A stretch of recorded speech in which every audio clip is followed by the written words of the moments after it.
बिस्मिल्लाहिर्रहमानिर्रहीम। अस्सलाम वालेकुम डियर स्टूडेंट्स। आज हम टॉपिक पढ़ेंगे क्रोमोसोमल थ्योरी ऑफ इनहेरिटेंस।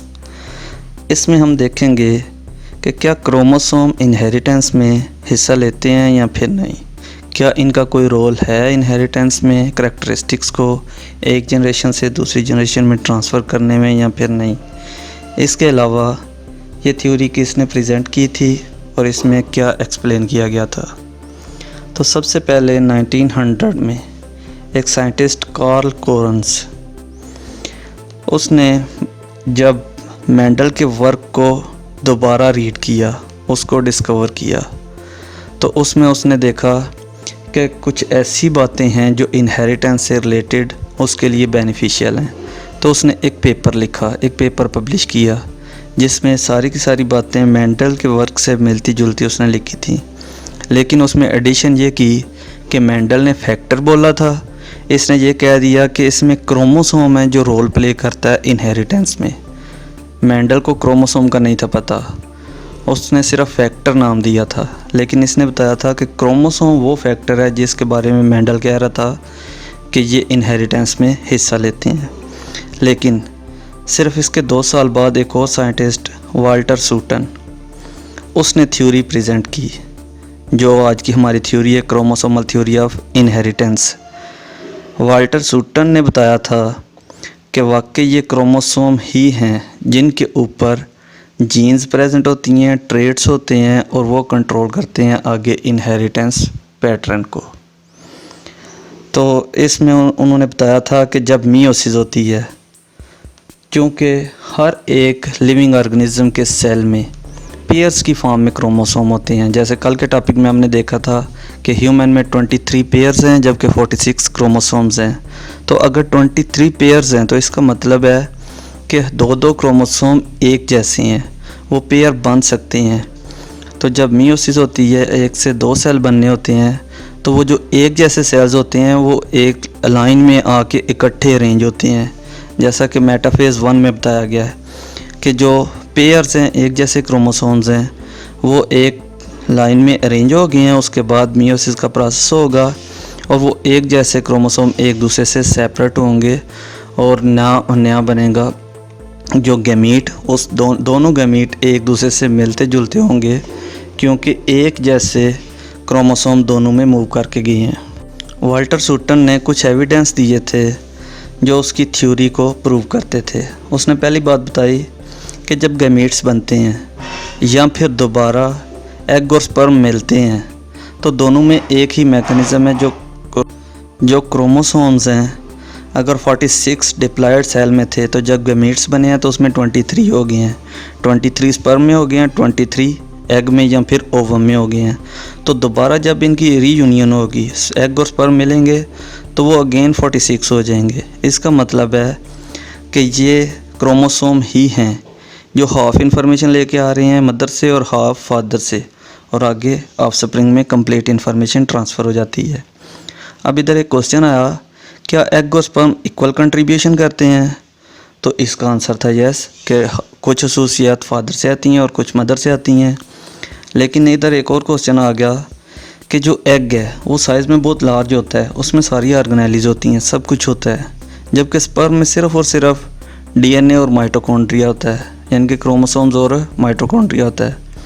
तो इससे मज़ीद तक़वियत मिली इस थ्योरी को कि वाकई ये क्रोमोसोम ही हैं, बाकी सेल के हिस्से इतने इम्पॉर्टेंट नहीं हैं इनहेरिटेंस में, ये क्रोमोसोम मेन रोल प्ले करते हैं। इसके अलावा अगर मज़ीद इसको देखा जाए तो मियोसिस ने इसको प्रूव किया कि मियोसिस में ये सेपरेट होते हैं और दोबारा जब यूनाइट होते हैं तो डिप्लॉयड गैमीट बनता है। जहाँ इस थ्योरी को प्रूव किया गया उसी जगह पे इसके साथ कुछ प्रॉब्लम्स भी थी। पहली प्रॉब्लम ये थी कि मेंडल ने पी को स्टडी किया था, उसकी 7 ट्रेट्स थी और 7 ही क्रोमोसोम्स थे, उधर तो प्रॉब्लम नहीं आई। लेकिन जब दूसरे ऑर्गेनिज़म देखे गए तो क्रोमोसोम तो जैसे ह्यूमन में सिर्फ़ और सिर्फ 46 हैं, लेकिन ट्रेट्स सैकड़ों हज़ारों की तादाद में है। तो इसका मतलब है कि क्रोमोसोम इतनी ज़्यादा खसूसियात को कंट्रोल नहीं कर सकता और ना ही इस बेस पे हम इनहेरिटेंस को शो कर सकते हैं कि ये क्रोमोसोम इस ट्रेट को कंट्रोल करेगा।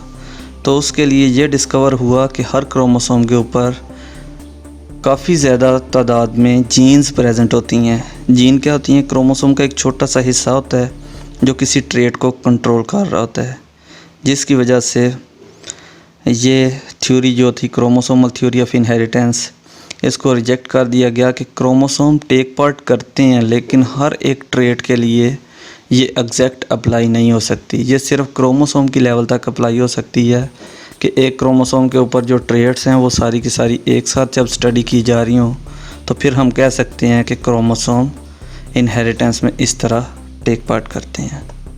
इसके बाद मुख्तलिफ वर्क हुआ और इस थ्योरी के बाद फिर डीएनए को स्टडी किया गया, फिर डीएनए में जीन को स्टडी किया गया और लास्ट पे जीन पे थ्योरी दी गई कि ये बेसिक यूनिट है इनहेरिटेंस का, ना कि क्रोमोसोम, क्योंकि क्रोमोसोम में प्रोटीन भी होती है, आरएनए भी होता है, डीएनए भी होता है। फिर जो डीएनए होता है वो यूक्रोमाटिन और हेट्रोक्रोमाटिन होता है। हेट्रोक्रोमाटिन भी इनहेरिटेंस में इन्वॉल्व नहीं है, लिहाजा सिर्फ यूक्रोमाटिन है। तो यूक्रोमाटिन को स्टडी करने के लिए ज़रूरी है कि हम सिर्फ जीन को स्टडी करें क्योंकि उसमें जीन्स प्रेजेंट होती हैं। तो इससे मिलता जुलता एक और काम थॉमस हंट मॉर्गन ने किया था 1910 में। उसने एक्सपेरिमेंट किया फ्रूट फ्लाई पे, ड्रासोफिला मेलानोगैस्टर पे। तो उसने बहुत ज़्यादा फ्लाइज़ रखी हुई थी, तो वो सारी की सारी रेड आइज़ थी। एक दिन अचानक उसका एक दोस्त आया और उसने देखा, उसकी फ्लाइज़ देख रहा था तो अचानक नज़र पड़ी एक जो फ्लाई थी उसकी आइज़ रेड नहीं थी बल्कि वाइट थी। वो बहुत परेशान हुआ कि ये क्या बात है कि सारी की सारी रेड हैं, सिर्फ एक वाइट है। जब उस वाइट को उठाया तो देखा तो वो मेल थी। फिर उसने उस पर एक्सपेरिमेंट करने स्टार्ट कर दिए कि ये वाइट आई किधर से है, इसकी ट्रेट कैसे ट्रांसफ़र होती है, क्या क्रोमोसोम पे है या फिर किसी जीन पे है। तो थी तो जीन से रिलेटेड, लेकिन एक क्रोमोसोम के साथ वो जीन फिक्स थी। इसलिए ये भी क्रोमोसोमल थ्योरी ऑफ इनहेरिटेंस में स्टडी किया जा सकता है कि क्रोमोसोम ही ट्रांसफ़र करते हैं ट्रेट्स को, यानी कि जीन्स को ट्रांसफ़र करने का काम क्रोमोसोम्स ने ही करना होता है। मॉर्गन ने उस वाइट आई मेल को उठाया और एक रेड आई फीमेल, उन दोनों का क्रॉस कराया, तो उसके जो ऑफस्प्रिंग आए, जो F1 प्रोजेनी आई, वो सारी की सारी रेड आइज़ थी। वो दोबारा परेशान हुआ कि एक वाइट आई थी लेकिन जो ऑफस्प्रिंग आए हैं उसमें वाइट आई बिल्कुल भी नज़र नहीं आ रही। तो उसने दूसरा क्रॉस कराया, जो F1 थे उनका आपस में क्रॉस कराया, तो जो रिज़ल्ट आया F2 जनरेशन आई, उसमें 3:1 आई, यानी कि 82% रेड आई थी जबकि 18% वाइट आइज़ आई। इससे उसने ये बोला कि शायद जो वाइट आई है वो रिसेसिव ट्रेट है, वो डोमिनेंट नहीं है। लेकिन इसमें एक और कन्फ्यूजन आ गई। डोमिनेंट रिसेसिव तो चलो मेंडल ने जो ला दिए थे उसके मुताबिक फुलफ़िल हो रहा था, लेकिन जो वाइट आई थी वो सारे के सारे मेल थे। अब ये प्रॉब्लम थी, क्या वाइट आइज़ सिर्फ़ और सिर्फ मेल तक हो सकती हैं या फिर फीमेल में भी हो सकती हैं। तो इसको चेक करने के लिए उसने टेस्ट क्रॉस कराया। टेस्ट क्रॉस में उसने जो ओरिजिनल वाइट आई मेल थी वो ली और F1 जो प्रोजेनी थी उसमें से रेड आई फीमेल ली। जब दोनों का क्रॉस कराया तो रिज़ल्ट 1:1:1:1 आया, यानी कि 50% मेल थी और 50% फ़ीमेल थी। जब उसमें आइज़ देखी तो 50% जो मेल्स थी उनमें यानी कि मेल्स भी हाफ़ वाइट थी और हाफ़ रेड, और फीमेल्स भी हाफ़ वाइट और हाफ़ रेड। इससे क्लियर हो गया कि ये जो ट्रेट है ये फ़ीमेल्स में भी जा सकती है, उनमें भी वाइट आई हो सकती है। तो फर्दर जब स्टडी किया गया तो पता चला कि ये जो आई वाली जीन है ये एक्स क्रोमोसोम पे प्रेजेंट होती है। तो फीमेल में चूँकि दोनों एक्स क्रोमोसोम होते हैं और मेल में एक एक्स होता है और एक वाई, इनको हम सेक्स लिंक्ड ट्रेट कहते हैं जो कि सेक्स क्रोमोसोम पे प्रेजेंट होती हैं। तो इसमें जब देखा गया तो फीमेल में चूँकि 2 एक्स होते हैं, एक डोमिनेंट होता था एक रिसेसिव, जिसकी वजह से जो डोमिनेंट था वो रेड था तो ज़्यादा आइज़ रेड ही आती थी। लेकिन मेल में चूँकि सिर्फ एक ही एक्स होता है और जैसे ही उसमें वो एक वाइट आई वाला जाता था वो अपना एक्सप्रेशन शो कर देता और जो आइज़ थी वो हमें वाइट नज़र आना स्टार्ट हो जाती थी। इस तरह इस थ्योरी में ये ऐड किया गया कि क्रोमोसोम के ऊपर जो ट्रेट्स होती हैं वो डोमिनेंट और रिसेसिव हो सकती हैं, और जो एक्स पे प्रेजेंट हों अगर वो डोमिनेंट हो तो फिर वो फीमेल में ज़्यादा नुमायाँ होती है, लेकिन अगर वो रिसेसिव हो तो फिर फीमेल में वो डोमिनेंट नहीं होती बल्कि मेल में डोमिनेंट होती है। इस केस में जो वाइट आई थी वो रिसेसिव थी, तो मेल में जैसे वो वाइट आई वाला क्रोमोसोम जाता वो वाइट आई शो कर देती थी, लेकिन जब फीमेल में एक जाता वाइट आई वाला तो वो शो नहीं करता जब तक दोनों एक्स के ऊपर वाइट आई वाले जीन्स प्रेजेंट ना हों।